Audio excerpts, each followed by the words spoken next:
Welcome back to my Jump to Lightspeed card review series. This section is the Villainy command portion of the list. And as always, I'm rating all of my cards from 1 star to 5 stars. What do the star ratings really mean? 5-star cards, these are meta-defining core pieces. Think Triple Dark Raid, think Wrecker, Ruthless Raiders.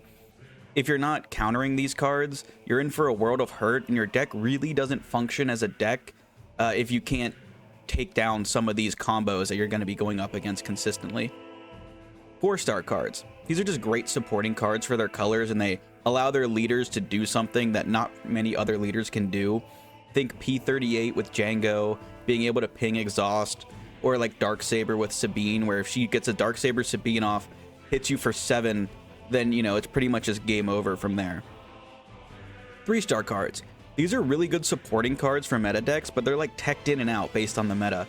I think a really good example of this is Crafty Smuggler versus like Greedo, right? Against ping decks, you really want Crafty Smuggler because it can survive, whereas Greedo is better than Crafty Smuggler if you're not going up against ping decks because it can take out 5 health turn 2 plays. 2-star cards. These are just okay cards, sideboard at best, or like 1 and 2 ofs in main deck sometimes. I think of cards such as Look the Other Way or Concord Dawn Interceptors as 2-star cards. People may disagree that Concord Dawn Interceptors is maybe a 3-star card. Every time I've used it, it's not been that great. For me, it's a great example of a 2-star card. And 1-star cards, these are just forgettable cards. There's no reason to really run them in a deck. I think of cards like Second Chance or Vanguard Ace. First Order TIE Fighter. This reminds me a lot of TIE LN, except it has the First Order trait and not the Imperial trait. So you're not running this in Tarkin because you can't give an experience token to it. It wants to be run in Vader, but it doesn't really work that well in Vader because 1, why would you run a 1-cost ship when you could just run a better 2-cost ship? You're thinking, oh, well, I have the conditional raid 1. Except on turn 2, you don't get the raid 1 because you're going to have to attack with First Order TIE Fighter to then be able to use Vader's ability to give you the token, which would then give this raid 1. It's exceptionally weak to ping decks, which is what we're seeing like crazy right now, and I don't know if those are going away anytime soon. And even if they do go away anytime soon, and Darth Vader's on the rise, well, it's also bad in the mirror to Darth Vader because Darth Vader's probably going to be running Overwhelming Barrage, and this is terrible to Overwhelming Barrage. So I don't see where this is going to be good. Maybe in a Phasma deck, because you could play this, then do 1 damage to base with her leader power. But I just don't see it. I really don't get what they're trying to go for here. I think First Order TIE Fighter is a 1-star card. Kijimi Patrollers. You get 2 1/1s for 2. And you might be thinking, oh, well, you really have been talking a lot of shit on 1 health units. So you obviously hate this card, right? Actually, no. Collectively, the stats are below curve. You get 2/2 in space for 2, which isn't great. However, typically, turn 1 plays, you have 1 unit. A lot of decks can deal with 1 unit on turn 2. Not a lot of decks can deal with 2 units on turn 2. And why am I highlighting this? Well, there are 2 green villain leaders that really care about having really cheap, crappy units on turn 2. One of which is Dooku. You play Kijimi Patrollers out, they kill one of them, cool, you can still exploit in a 5-cost Separatist on turn 2. And coming up, there's some really good 5-cost Separatist cards that I think would be able to come in and be really, really good for these decks. Emperor Palpatine from set 1. You pop Kijimi Patrollers, you ping 1 on the enemy, and you get to draw a card. I don't think it's crazy. I think this card's a 3-star card. I think it's good. It realistically can see play if Dooku or Palpatine start becoming meta. Wingman Victor Two. On curve stats, but he's bad for aggro. What I mean by that is aggro stat lines actually kind of want to be 2-3 because a lot of control stat lines are 2-3. You think like Quill, you think like Restored Arcwing off the top of my head. Those are 2-3 cards. So those would trade nicely into a 3-2 stat line, where if you have another 2-3 to counter it, even if they have initiative, they can't cleanly trade into your unit and you can still get the damage off. And this is where Wingman Victor 2 wants to be run. He wants to be run in an aggro deck. I may be lower on Swarm than a lot of other people are. If Swarm is good, this card will be really, really good in that deck. One other thing I really want to highlight here, if you have initiative and you play a 2/3 space unit on turn 1, on turn 2, if you play Wingman Victor Two as a pilot on that and give it 4 health, it's actually a really big breakpoint for spaceships because not a lot of space can deal with a turn 2 4 health unit. And if he's played as an upgrade, you also get to create a TIE Fighter token, which then, if you're in a Dooku or a Palpatine deck, you can then exploit or pop to deal 1 damage to an enemy. I think he's average. I don't think he's broken. I don't think he's busted. And I really don't see him as a 3-of mainstay in a lot of green villain decks. But I don't think he's worthless. I think he's a 2-star card. I think he could see some play. Victor Leader. First of all, below curve stats, but the effect is really, really good. +1/+1 to all other friendly space units is really good if you're in a space deck, especially in Vader, which he's designed for because you attack, you get to pop down a token, it gets +1/+1, so you got a free 2/2 instead of a free 1/1. As I said with Wingman Victor 2, 4 health is really good for space on turn 2. It's actually really hard to kill. Very few decks can deal with 4 health on turn 2. This effect, it's been hit or miss. I've seen set 1, set 2 Dodanas. I saw set 1 General Veers. They've kind of fallen off because the problem with these types of effects is it's really good for the Swarm, but then you just put a target on Victor Leader. You kill Victor Leader, which admittedly isn't going to be easy to do, and then you lose the buff spell. Yes, if you flip Vader onto it, it makes it a lot harder to deal with, but then you just confiscate Vader, kill this. And I really do want to highlight, this is another one of those cards that if you have initiative, you've played a turn 1, 2, 3 in space, you play this down, now you have a 3/4 and a 2/4 in space, which is really, really difficult to deal with for a lot of decks. That being said, I do think this is a 2-star card, might be a 3-star card. I really don't see where this Swarm strategy is going to come together.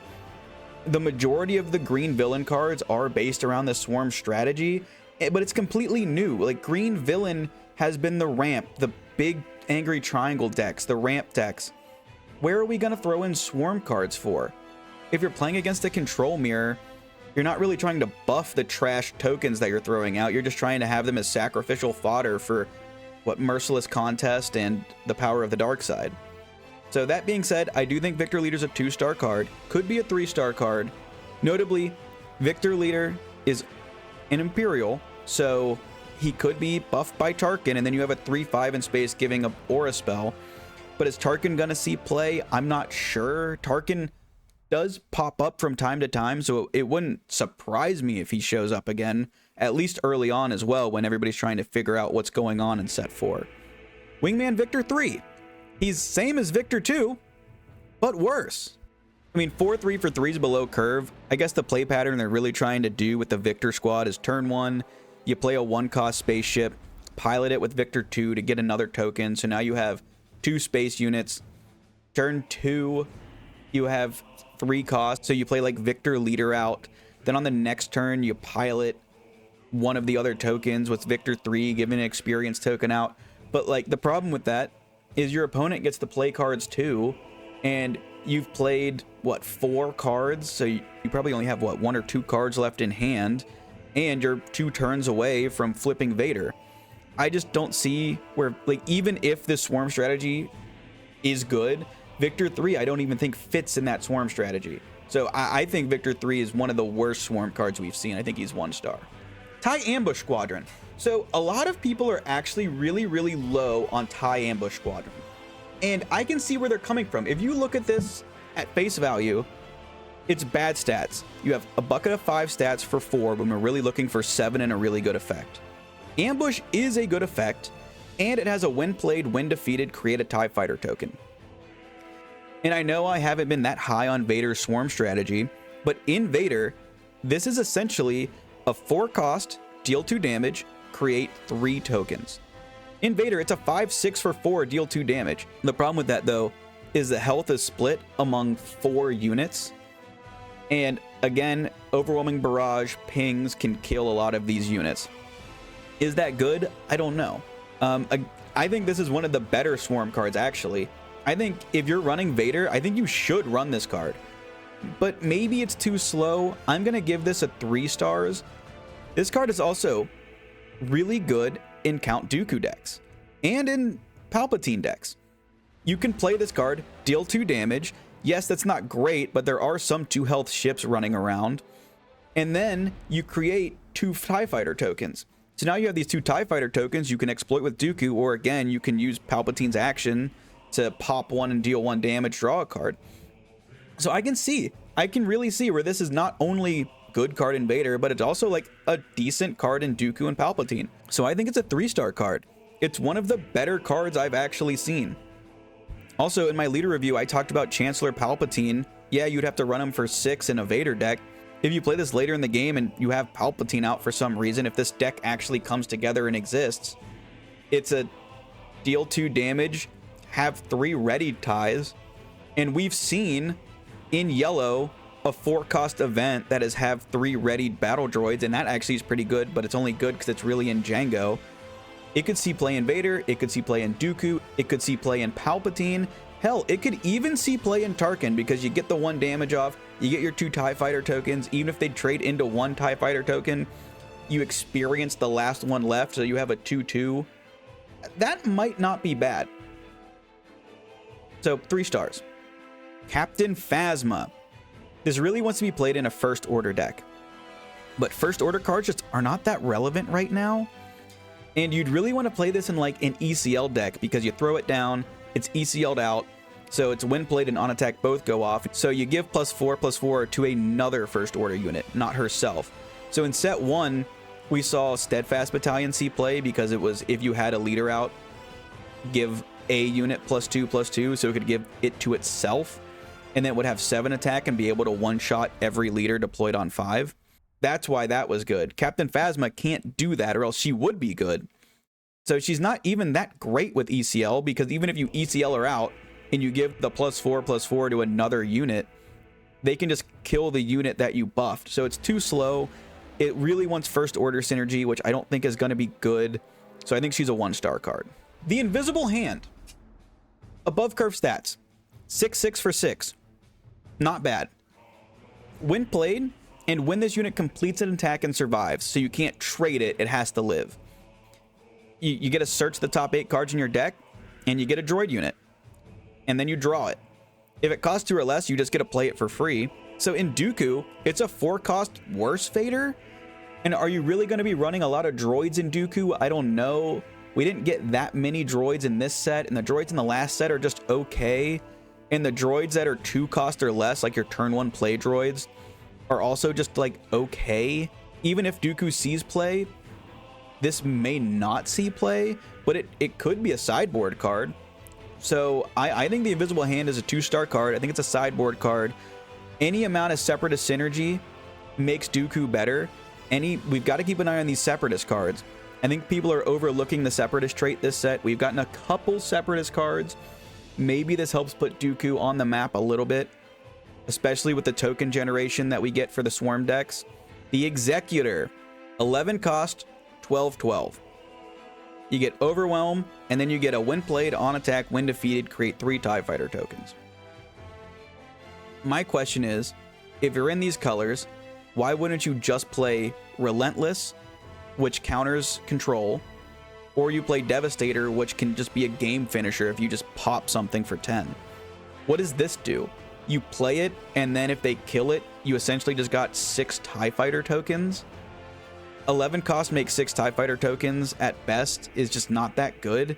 And a lot of people I've heard say this is like a win more card. Like if you play this and get it off, then you've already won the game. This is a choke card.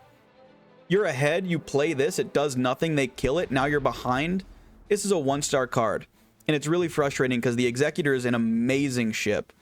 And I kind of wish that it was replaced with like the Annihilator's text or something. The art I'm sure is going to be cool. The prestige art's going to be awesome, but it's a 1-star card. Pantoran Starship Thief. Below rate stats, 2/2. But it's kind of a bonus. This is kind of an upgrade, not really a unit. It's just an upgrade that can be played as a unit if you need the early stats. It's a different Traitorous, but it's meta dependent. Where Traitorous is really good against aggro decks, this is kind of good against space decks. It can't steal capital ships, but it can steal Fet's Fire Spray. That's actually kind of a big deal. I think this card's really good. If they play Fet's Fire Spray, you can play this, then attach it, steal Fet's Fire Spray, because Fet's Fire Spray is a transport. That's good. It's probably the best card you can steal with this. A lot of these fighter or transports are like 3 to cost cards, which you could just take with Traitorous anyway. So is this better than Traitorous? Possibly. You get to play it as a unit if you need to, which is okay. It's also notably an Underworld card, so you can play this and then McClunky it back. So if you need the stats turn 1, you play this out, you attack with it, then you McClunky it, deal 3 damage to something, and then you have it in hand, and if they ever play a transport, you can steal it. It's also a mind game card, right? You play this early, you attack with it. Your opponent knows you have Pantoran Starship Thief. You McClunky it back, hopefully you kill something with it.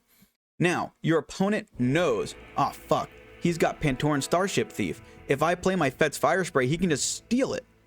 And then maybe it forces them to not play Fet's Fire Spray. I know I'm living in Disneyland a little bit here. I think this is a 3-star card. I don't think it's 4 or 5 stars.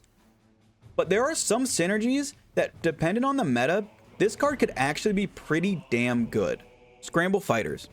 7 cost, create 8 TIE Fighter tokens. They come in ready, but they can't attack bases for this phase.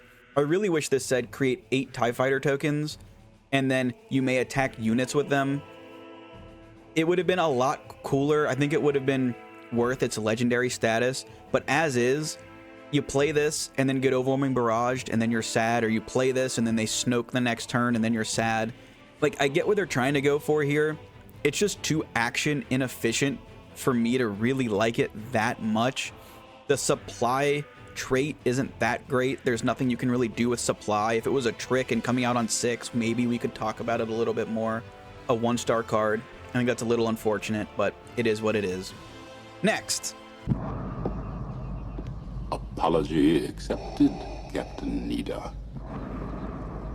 Defeat a friendly unit and give another unit 2 experience tokens. You can kill your own super laser tech with this. That's nice. A 1-cost give 2 experience tokens is good. Is killing your unit good? I mean, sometimes. We've talked about super laser technician. This could see play in Thrawn. If you're playing Thrawn green and your opponent's like arena dodging you so you can't get your win defeateds off or anything, if you have this in your back pocket, you know, you trigger your win defeateds and then give 2 experience tokens if you have 2 units out. Notably how this works, you can't kill something with a win defeated, create a token unit, and give 2 experience to that token unit. You have to fully resolve the event before your win defeated goes off. That's kind of a downside, but I mean, you can do things like you can commandeer, Traitorous, Starship Thief, take something from your opponent, and then kill it and give 2 experience tokens to something else for 1 cost. Like, that's pretty efficient. Apology Accepted is a 4-star card. I think it's really good, and I think it might be the best green villain card we've seen. And then the Roundup here, I got 1 4-star card, Apology Accepted.